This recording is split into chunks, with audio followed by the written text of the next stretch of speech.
सध्या विदर्भात उष्णतेचा पारा वाढलेला आहे। मागील आठवड्यात जर आपण पाहिलं तर अमरावतीचं तापमान हे 47 अंशावर गेलेलं होतं।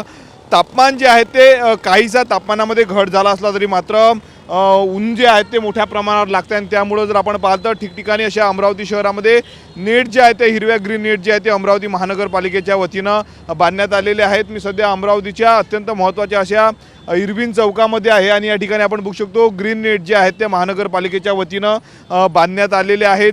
चौकामध्ये अशा पद्धतीनं आपण बघू शकतो सिग्नल आहे आणि सिग्नलवर जर आपण बोलतो 1 ते 1.5 मिनिट वाहन चालकांना या रखरखत्या उन्हामध्ये थांबावं लागतं। उन्हाचे चटके बसतात, त्यामुळे जर आपण पाहतो उन्हापासून काहीसा बचाव व्हावा यासाठी अशा पद्धतीनं जे आहे ते ग्रीन नेट या ठिकाणी बांधण्यात आलेले आहेत।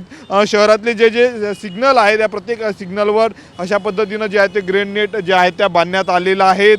दुसरीकडे जर आपण पाहिलं तर तापमान जे आहे ते पुढील काही दिवसांमध्ये वाढणार असल्याचा अंदाज हवामान विभागाने वर्तवलेला आहे। घराबाहेर पडणारे प्रत्येक नागरिक जे आहेत ते पुरेपूर काळजी घेत असल्याचं आपल्याला पाहायला मिळते। आपण बघू शकतो चेहऱ्याला घट्ट बांधूनच नागरिक जे आहेत ते घराबाहेर पडत आहेत। दुसरीकडे जर आपण पाहिलं तर उष्माघाताच्या पार्श्वभूमीवर जे आहेत ते वेगवेगळे कक्ष जे आहेत ते जिल्हा सामान्य रुग्णालयात देखील प्रशासनाच्या वतीनं तयार करण्यात आलेले आहेत। एकंदरीत जर आपण पाहिलं तर आजचं तापमान हे 43 अंशापर्यंत जाऊ शकतं असा अंदाज जो आहे तो हवामान विभागानं वर्तवलेला आहे। कॅमेरामन अनिकेत दहातोंडेसह मी स्वप्नील उमाप, TV9 मराठी, अमरावती।